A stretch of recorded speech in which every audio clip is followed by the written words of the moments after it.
Ito po yung date Dumaguete as of November 6. Machine dito ay ginaganip ng 3 araw na may total na 52 meters. Ito po yung printer head.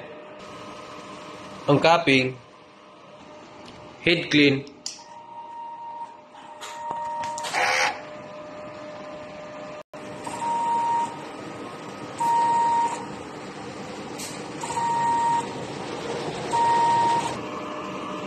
punasan ng wiper pagkatapos mag-head clean, at nozzle check.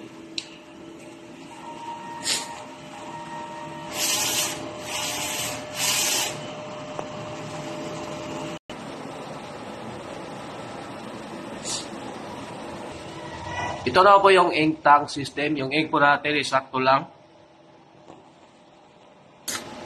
Ang waste tank area, last disposal po is kanina. Ito naman yung EVR. Ground wire.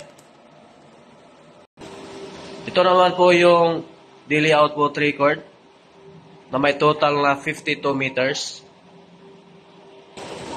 Ito naman po yung consumable monitoring. Wala po ako na-consume na cyan, magenta, yellow,